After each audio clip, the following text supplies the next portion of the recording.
Welcome to our Shield of the Sun video entitled Narc, Community-Based Stalking.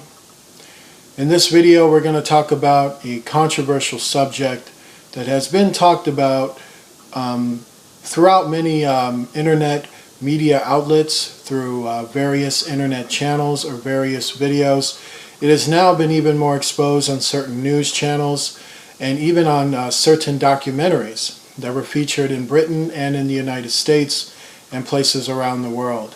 This particular phenomenon, called a phenomenon basically, but really not a phenomenon, but more like a conspiracy within the community and a controversy that connects back to government experiments, is really the proper face of this particular issue that we're going to discuss. We're going to discuss this issue that has often been called gang stalking, or it's often been called community-based harassment is the term that they want to really use now, which is the proper, I believe it is a proper term, because it really is a form of harassment that is centered with using community watch. So, but I want to talk about the logic and the parameters of this particular thing, to give really just helpful tips and helpful understanding to the situations that people could be having who are still probably facing this particular issue today, or they're trying to recover from the damages that were done from this particular issue. So I'm going to talk about it in a more broad text, in terms of the fact that I want to kind of relate this message to people who either don't know about it or people who do know about it and were victims to it. So let's talk about some of the aspects of this. Let's talk about where this phenomenon, as that's called, came from. Where did community-based harassment come from?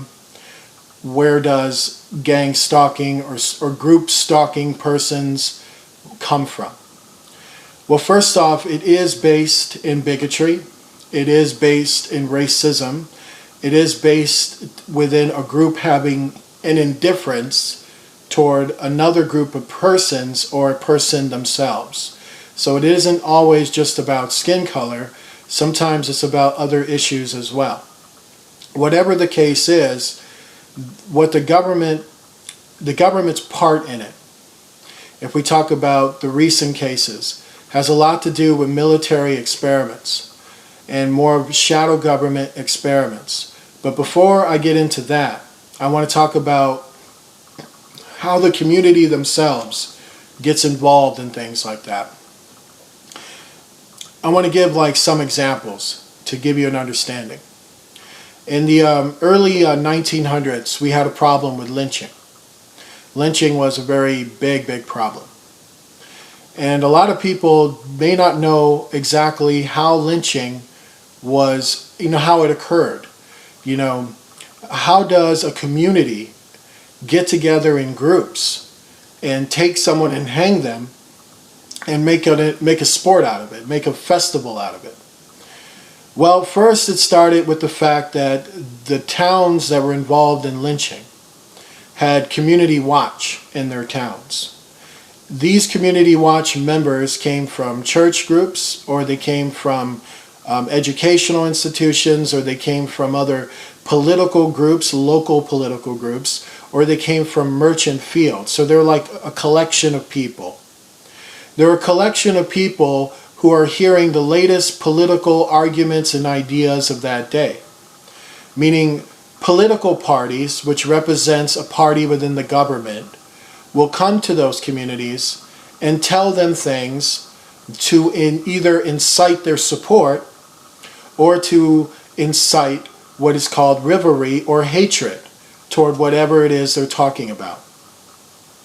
So with a lot of lynchings, it was very racially motivated and politically motivated, because they literally believed that a lot of the black civil rights groups were involved with subversive communist groups would then upstart their democracy. So it was a way to really, which wasn't true in the sense that it was a direct threat to them. It was more true in the sense that they were learning tactics from other political groups to apply it to their own political agenda. which is something the other groups were guilty of doing as well. It was just that they did not want the competition. They did not want to compete or to deal with this upstart political group that could be influencing certain members in their community. So they stupidly thought that in order to eradicate this influence, they would have to get rid of the people in their community who could be influenced by said upstart political parties, or controversial political parties as that was called. So one of the ways they started doing that was they were told by these more radical members of these political parties to make examples out of them, to discourage others from listening to other political parties or other political ideas they do not agree with. So lynching was what they started doing back then.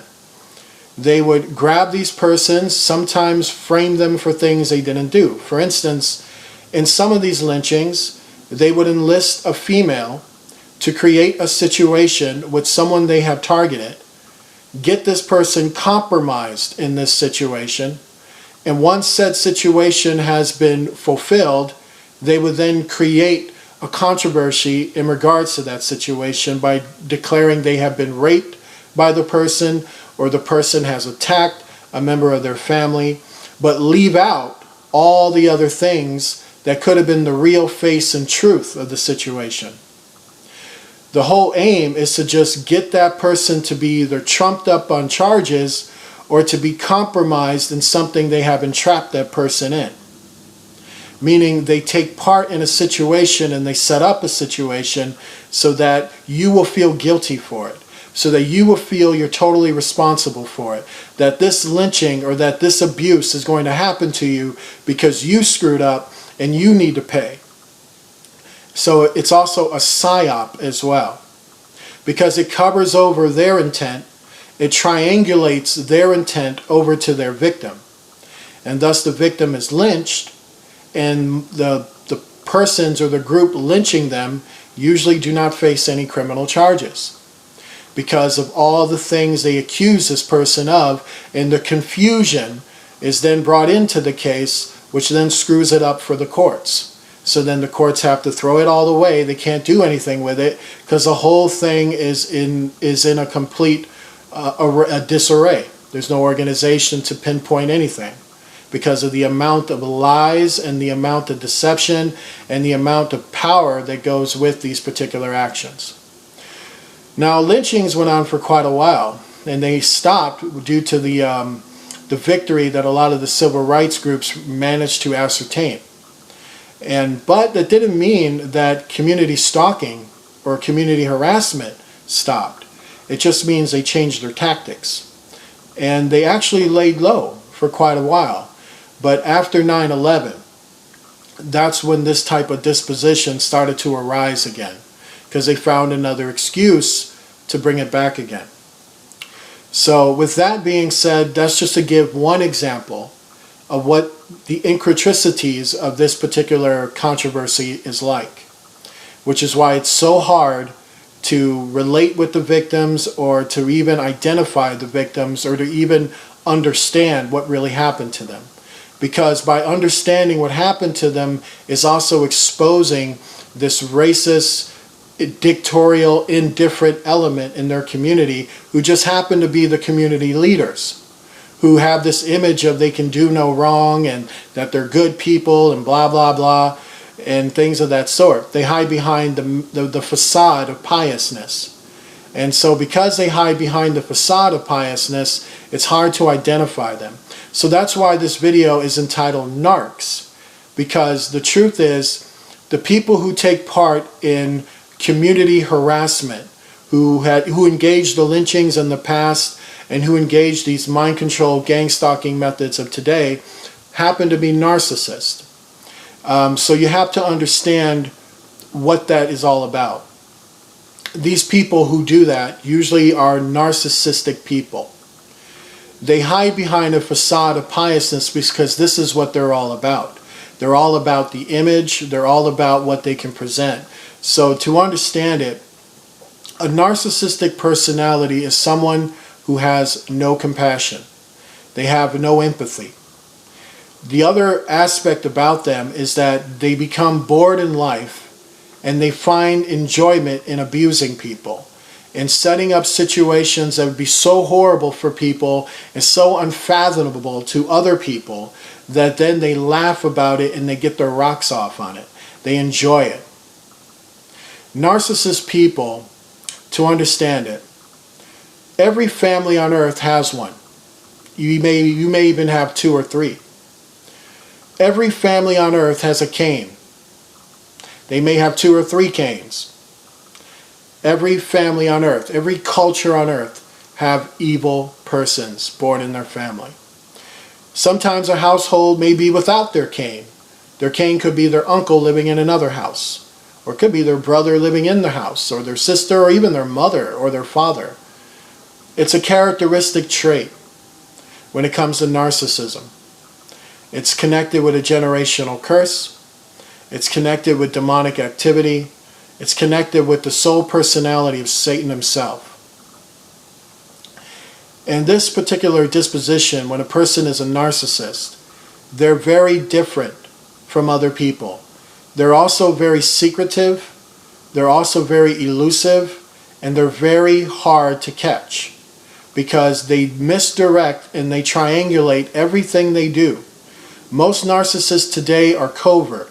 They used to be overt, but they learned that being overt got them caught up in too many problems, so now they've learned to be very covert.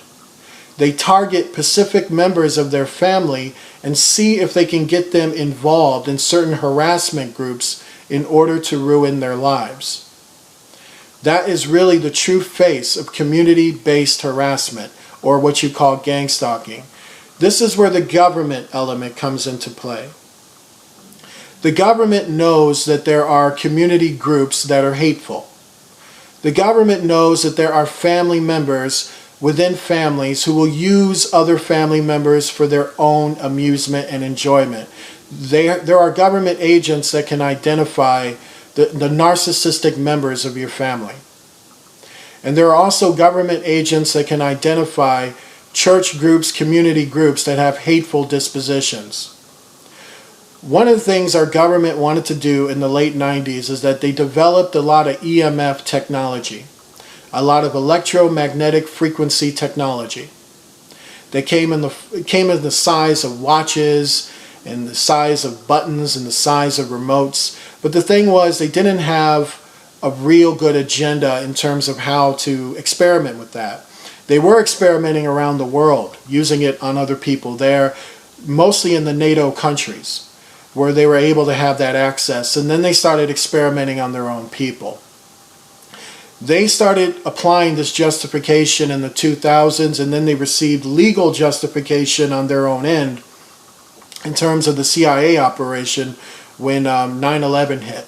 Because when 9/11 hit, they gave them the excuse to have Homeland Security and to enforce the invasion of our rights, the invasion of our privacy, and it enabled the military, or the shadow side of the military. I'm not talking about the open military, by the way. I'm not talking about the regular Army or the regular Marines. I'm talking about the experimental black side of the military. We're talking about places where military projects take place under classified means, meaning people who've been in the military have probably heard about it, maybe they've seen it, maybe they have experienced it, but they're not directly involved. The people involved are involved in the classified projects, which connects with Central Intelligence and NSA. Now, these guys always got crazy experiments, nutty experiments, things that'll make your stomach turn inside out. Some pretty sick stuff. One of the sick things they wanted to do was they wanted to infiltrate these community-based groups that were hateful, and then get a hold of certain families that those community-based groups can use in order to target certain people in those families to experiment these devices on them. So the first thing they did was they started recruiting people in these communities. And how they did that was they first started out as acting troops or they started out as government political groups to work in the media. Some of them were job offers. They were offering like jobs, but they just didn't know what kind of jobs they were. A lot of them were recruited through occult members like lodges and other occult groups who would work with groups within the community, and that would be like 80% of their members. And then to fill out the rest of the members, they would sell them on different opportunities they can have if they take part in certain government experiments, and that's how they recruited the rest. But everyone they recruited usually had a narcissistic, racist, bigoted, ignorant mindset. They were usually people with a very low IQ. They were hardly college educated. They were hardly smart or intelligent. They didn't have a lot of understanding of other people's feelings. And these were people living in a bubble and living really within their narcissistic mindset. They were willing to work with the government in selling out people in the community. And what they would do is that once this community organization has been turned on to the government agenda, they have been shown the type of devices they want to use, or the type of psychological, because it wasn't always the practice with the devices, it was also a practice within manipulation itself, to see how certain things they do would affect their minds and how it would control their minds, and how the devices can be infused with that to make that situation even worse. So these people actually were paid for a time. They're actually given a home, and they're given this station for a time as they engage in a period. Sometimes it's from anywhere from 2 to 4 years when victims are receiving this. So what happens is, once this community is set, once these people are committed to this government project, they then seek out a family.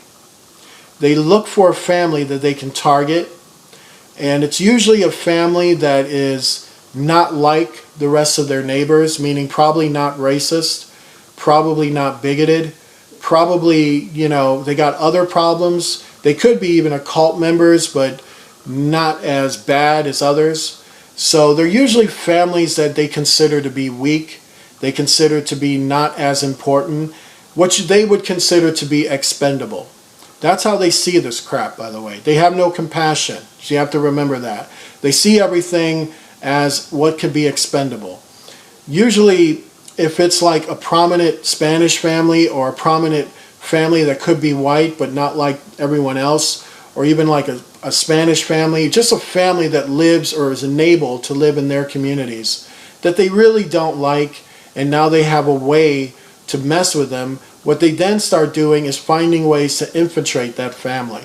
So if they're like targeting a son in that family, they'll send him like a girlfriend, and then that'll get him to be introduced to it. They'll be real friendly with him, but really get him to have ideas to turn against his family. The other assets they do is that if they can't do it with him, they'll go to the family members themselves. What they're looking for with family members is they're not going to go to all of them. They go to the leader. They go to the most influential member of your family. And then the key point with that is that they have to go to the narcissistic member of your family. So let's say the influential member of your family is not a narcissist. They won't be able to work with him. But let's say there's someone in his family that helps him out, and he or she is a narcissist. They go to that person. They'll turn that person on to what they're doing, get that person to manipulate the members of the family to their ideas, all in an effort to target this individual and their family. The reason why they're doing that is because they want to get the family members of that individual to turn on that individual, so that will make his or her life completely ruined, completely shattered, and they'd be in a disillusionment about what's really going on because they've been totally lied to. Now, when they're successful at getting the narcissistic members of your family to use their other family members to turn against you, then what they have is a community-based organization that is ready to pounce on them, and they have family members in their pocket that will not help said victims when community members pounce on them. Now, this is where police action comes into play.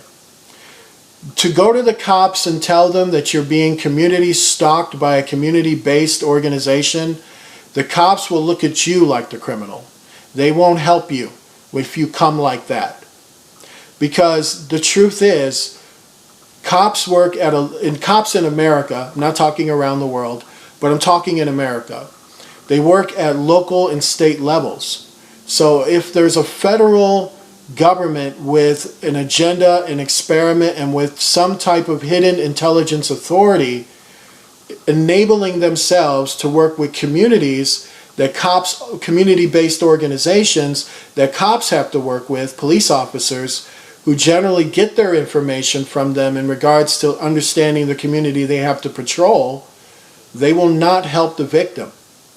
Because the victim is being targeted by the government, and the victim is being targeted by the community watch that generally the police officers trust. The reason why the police officers won't help them is because they don't believe them. Generally, they're trained to hear stories like that and think that he or she just needs to go to a mental hospital, or they could be off their meds. Now, the police officers who do know that this stuff is going on are literally told to protect the community harassers and not their victims. Because the community harassers are already convinced that the victim is a bad person, because that's what they've been told, or that's what they are telling themselves to believe in. The family members of the victim also doesn't believe the victim, because they have been turned against the victim. So what you now have is this victim is totally alone, with no support, with no family, no community, and not even law enforcement. The only thing you really can do is that if you get out on your own and you have to live on your own, if you can find them committing a legitimate crime, then that's what you have to go to the cops with. That this person robbed me and it was just a robbery, but you can't tell them what the full story is, because then that destroys your credibility, because they don't understand it, or they just don't believe it, or they're completely ignorant to it. And then that's just a sad reality. You see, government ops is all about operating in the shadow. It's all about hiding in plain sight. I want to say that again, hiding in plain sight. And how do you do that is that you change the perceptions of the people around you. So the people around you will have no idea what's going on. But you'll be paranoid of them because you can't really identify between them and what's really going on. So what you're being really subjected to is a mind control experiment. Now, the sad thing about being subjected to that is that if you survive it, the main aim they're trying to get you to do is that they're trying to get you to kill yourself, or they're trying to get you to kill someone else so that you'll just go to jail, where they'll just monitor you 24 hours in jail. If you manage to survive it, I could just tell you this. What will happen to you is that you will move away from them. You will discover the truth of what really happened, and the best advice to give you on that end is called no contact at all. If your family members were involved in that, if your family members listened to a narcissistic member of your family to initialize these hateful things towards you, and you found out that that was the case, and you contact them again, you're a sucker. Or you're just that emotionally controlled by them. Narcissists have a personality like a vampire. Their whole lives revolve around you. Community-based harassers are the same. They have no life. They have no love. They have no empathy. They're just complete empty people, filled with hate, filled with disgusting feelings, and that's all they know how to express.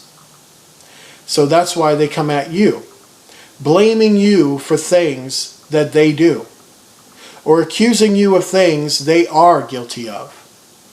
Narcissists like to play the victim. Therefore, the person who orchestrated your family members to turn on you will play the victim. He'll play like, I'm the victim, you hurt me and you deserve it, even though it's actually the other way around.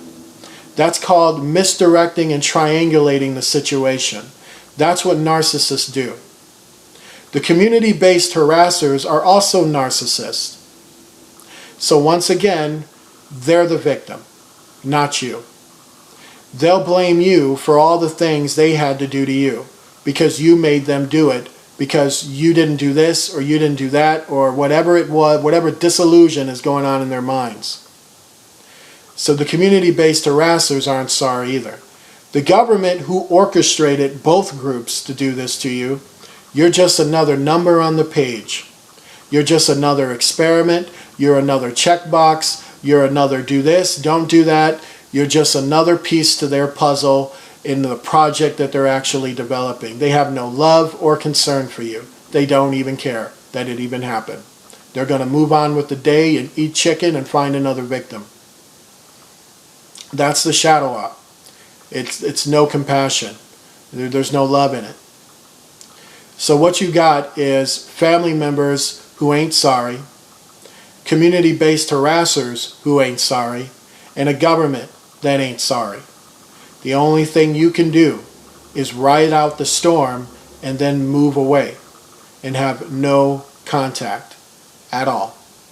Cut off your family, get away from that community, take notes of those faces that you remember, and never ever talk to them again. Never speak to them again, never give them the time or day, nothing, nothing. What you have to do is heal. You have to heal from the effects, because what they've done to you is this. First off, they do what's called loud noise campaigns, where they'll bang their car or slam their car or slam their doors, and everywhere you walk they're slamming doors, slamming cars, slamming on your ceiling, shining lights into your house. What they want to do is get you to associate those noises with your abuse, because those are common sounds that you hear out in the world. People closing their door, people playing their music, all those type of things. Those sounds are common. However, they're not supposed to be like overly common that you're hearing them all the time. Usually, stalkers use common sounds so that you would associate your pain with those sounds. And that will inadvertently make you paranoid with normal people around you. So therefore, some guy could just be getting out of his car, he's just slamming his door, but you're taking it personally because some personal stuff happened to you using sounds like that. So this is what you're going to have to heal from. You're going to have to go somewhere else and heal from this. Heal from the effects and learn how to live, or learn how to heal and live with this pain that you have. And the only way you can do that effectively. Now, I know some people can refer you to a psychologist and all that. I'm referring you to Jesus Christ, because that's who helped me. That's who will help a lot of you. You can be delivered from it. The simple fact is that these community-based harassers can't do that for the rest of your life, nor your family, nor the government op on you, because the money runs out. That means time and resources runs out. It's an experiment that goes on for that particular stage, and then they move on to the next stage, and then they move on to the next. What we have here is a lot of this is being run by left and right-wing parties. So you have shadow ops in both parties who work in correlation with church groups, institutions, community groups, things like that. Now, are some of the things you can watch out for in regards to all this. First off, be careful what communities you move into. First, I could just tell you right now, most places in Chicago are screwed. They're just filled with community harassers. So don't even bother living there. New York City has the same problem too. So does Seattle, so does LA. A lot of cities in Texas have the same problem, even down south. What I've noticed is that it's major cities, the cities that are very big. They have certain communities or community watch in certain neighborhoods who don't like outsiders, who don't like new people moving in, or people they don't like moving in. And these people are keeping their ear to the ground to any government experiment that they can get a hold on and they can use to harass other people. So understand that bigotry groups and racist groups have not gone anywhere. They've just changed their name and they changed their tactics, and it's become subtle, more creepy, more covert, more sneakier than ever. That's what they've done. They haven't changed. They just changed their MO. So unfortunately, when you move to certain communities like that, and those groups are there, they're already watching you, and they're looking for a way to infiltrate and ruin you. Another thing is, if you got narcissistic members leading your family, that you can identify that this uncle is a narcissist or this mother is a narcissist, and you can see the evil influence they're putting on that family, have nothing to do with them then. Get away from them. Get far away from them. Change your phone number. Cut them off. Pretend like you're not even their family member. Cut them out of your life, because they're going to damage you. They're going to come at you and they're going to damage you. Because the problem is that your family members are allowing themselves to listen to a narcissistic leader. So that narcissistic leader is just abusing the whole situation. He or she is an evil, wicked, uncompassionate, discriminate, racist, bigoted, hateful person. They're like that because they hate themselves. Also, I want to dispel this thing about narcissists, by the way. They're cowards, by the way. Yeah, they're dangerous and they will hurt you because they can't handle the fact when you expose them. They can't handle that. They can't handle it when they have been completely outed and there's no more triangulating. There's no more misdirecting. It's just, I know who you are, you're a scumbag, and I don't ever want to talk to you again. Yeah, that's when they get mad, and that's when they may attempt to hurt you. Usually they'll try to do it themselves, or they'll try to get someone else to do it by getting someone else to feel sorry for their little peddly self, and then they'll come and commit a crime for them. Understand this. Their whole front, their whole I'm strong as steel, I'm confident, I look better than you, it's a front. It's somebody wearing nice clothes. It's somebody who exercises too much. It's somebody who learns rhetoric too much. It's someone who learns how to manipulate and be a sicko far too much. But it is a front. Deep down inside them, they have no life, they have no character, they have no honor, and they definitely have no inspiration for anything. They're empty, they're shells, and they're meaningless. The whole universe can see it. The only ones who don't see it is the world, because the world is too consumed in fakeness. Narcissists are fake people, fake to the bone, fake about everything. They are overly good at presentation. They're excellent at presentation, because presentation is all they got at the end of the day. Cut the presentation out and then find out what you have. That's when they want to hurt you, because they don't want you to see it. They don't want you to realize it, because then the whole game is up and then everyone sees who they are. So understand, that's what narcissists feed on. So do not feed it. Don't admire their clothing. Don't admire their stance, their presentation. Piss on it if you got to. Ignore them. Have nothing to do with them. And don't buy into their lies, because they're nothing. They're nothing at the end of the day. All they got is you. All they got is the people they're using. All they feed on is that control. When that control is broken, then what do they got? Nothing. Period. That's the same thing with community-based harassers. You have to stop looking at them as if they're righteous, as if they're pious, as if it's just a misunderstanding or it's just confusion. No, there's no misunderstanding. They targeted you under a bigoted, logical, in their mind, discriminate point of view. They targeted you in that way. They already judged you. They already wrote you off. And they took money from a shadow government op existing in a different name, usually hiding in colleges and other institutions. Took money from them to harm and hurt you. You have to reflect on that. You have to really think about how evil that truly is, the depth of how sick that really is.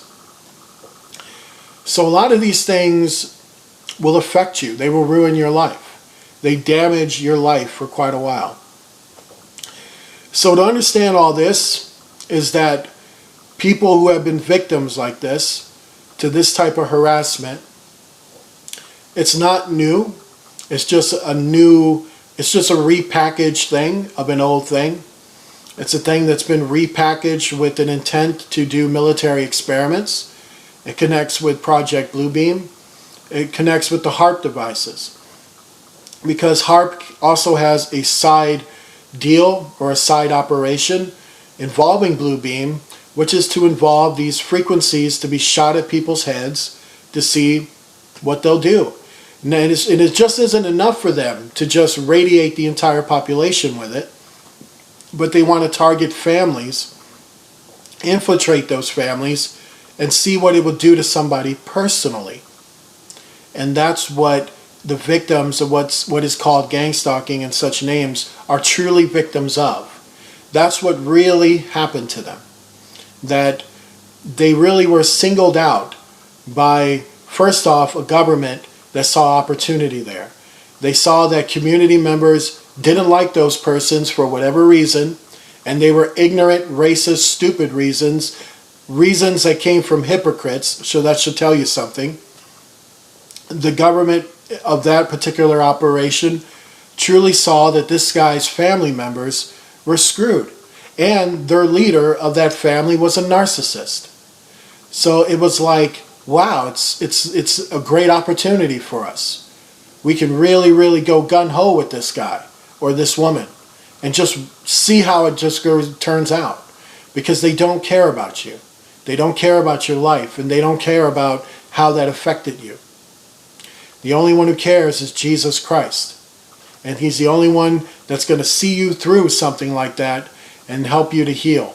Now, as for these people, do they benefit from such activity? Do these narcissistic family members benefit from such activity? Do these community-based harassers benefit from such activity? Does the government op benefit from such activity? Well, the end results have come in, and the answer is no. Most of the survivors actually move somewhere else, and they do rediscover their lives again. Most of the people who took part in hurting them have their lives ruined later on.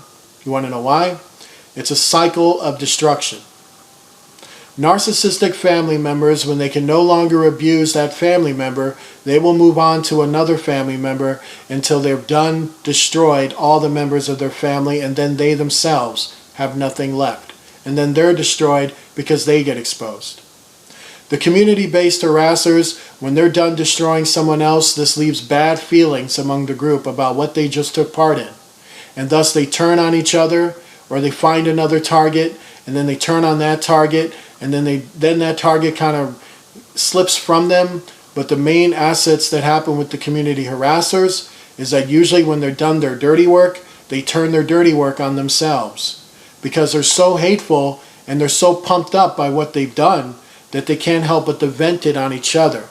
Community-based harassers are like rats that eat other rats. They're like cannibals. They're parasites. They feed on each other, and this is what they feed with. So what happens with them is that if they're a church group, they lose numbers. If they're a community charity group, they lose money. They lose members. If they had influence in the community, another group takes over from them because they've knocked off with influence. On the government ops part of it, it's a lot of money spent. It's a lot of time, resources spent. And oftentimes the shell of their information then gets shifted in classified projects.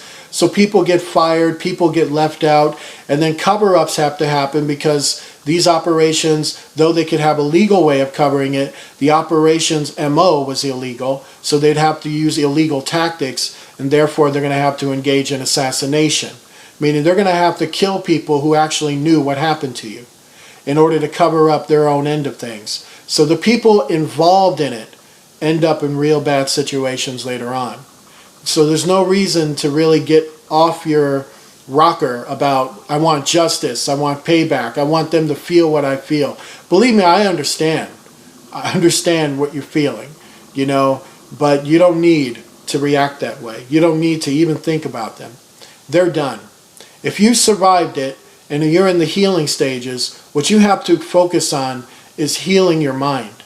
healing your mind of the damage that was done. You're going to have to overcome the paranoia they did to you, the disillusionments they did to you, even the hateful feelings they put inside you. You have to start healing from all that, because a horrible crime has happened to you. It resulted in your life being taken away from you. And the only medicine to that is to restart another one. Because what that experiment did was destroy you. And you have to accept the fact that it was family members being misguided by narcissistic members of your family who did that to you. It was a community that, instead of looking out for you, decided to throw you under a bus, and they did it for fun. Their whole mindset was they were having fun. It was the time of their life. It was a magical moment for them to do all of that to you. This is where they get their rocks off. This is what they call fun. When someone else is bleeding, someone else is hurting, then they feel better. You know that's not normal. So be aware of the type of communities you move into. Make sure the people in that community you move into are generally educated to the point that they have expressed true intelligence. Bigotry is not intelligence. Clique groups are not intelligence. Community groups that are all about their own little group is not intelligence. Racism is not intelligence. Narcissistic people who are all about vanity and stupid things want to appear intelligent, want you to believe they're intelligent, but they're not. Their actions prove it all the time.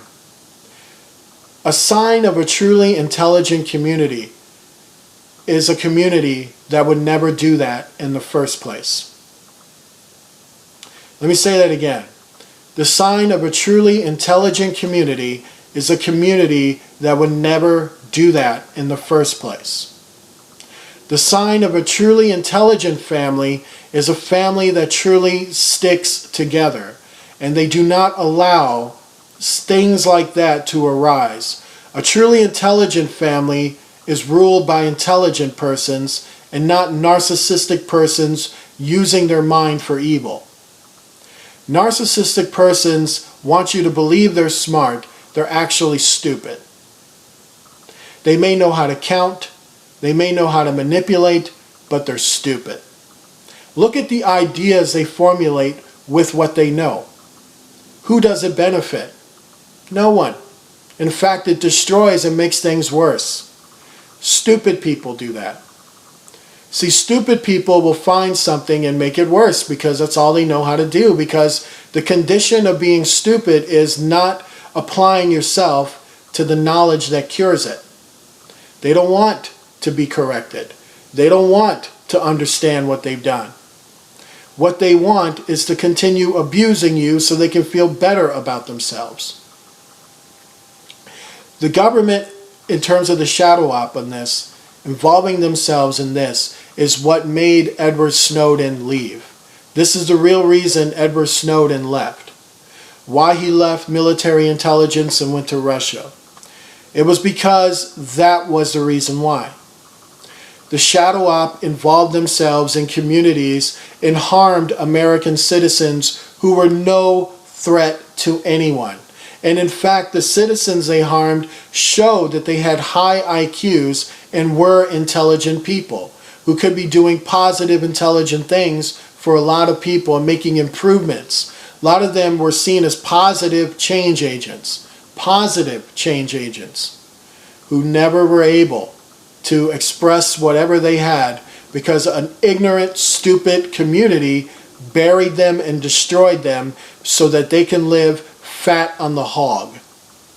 So they can enjoy themselves with fornicating desires, drug desires, greedy desires, so they can stare themselves in the mirror all day long, admire themselves while people are being destroyed that they personally don't like. It's like the little kid who turns his friends against the other kid because he just doesn't like the way that kid looks. Yeah. Now you understand, that's not intelligent. That's stupid. So in order to avoid communities like that, don't move into stupid-based communities. Don't move into a community because of how it looks, because of what kind of people are there. Find out who's really there. Find out what type of intentions they are. What kind of people are they really? And if you do live in a community and you happen to discover it, stay away from it. Don't involve yourself with it. If you're in a family and one of your narcissistic, hateful, bigoted, I'm all about myself family member wants to come to you and tell you to turn against your brother, turn against your cousin, really question why that person is telling you that. Why is that person setting up a situation like this? Why are we all taking roles and characters so that when this person comes through the door, why are we going to treat him? Why is this really happening? You have to really discover why. So understand that if you survive this, don't go looking for revenge. Don't go writing them letters. Don't go expressing what they did to you, because they don't care. The best revenge is no contact when it's all over with. I really hope this video helped you, because that's what it's really based to do. This has been our Shield of the Sun video called Narc Community-Based Stalking. If you'd like to send a donation to Shield of the Sun, please send it to the name Miguel Jimenez, spelled Miguel-Jimenez, at P.O. Box 39204, Charlotte, North Carolina, 28278. You can also purchase books written by me that would be very, very helpful for you. It's at www.lulu.com. When you get to that website, on that search engine, you're going to type Michael Herr, spelled Michael, last name like Ben-Hur, that name, Michael Herr, and then the books would pop up there. And I just hope this really helped you to understand that it's never a good idea to turn against your own family members. As a community, if any of you are in Community Watch, don't enlist yourself in hating on people you don't know. That's sick. That's wrong. And for those of you using microwave devices on people, what you're doing is worse than rape. I just want you to know that. And the only end results are going to be this. If your victims survive it, they'll expose you and never have anything to do with you again. You yourselves will be reaping your own rewards. You'll be getting payback from similar persons just like yourself. God bless you to all. Be intelligent. Good night.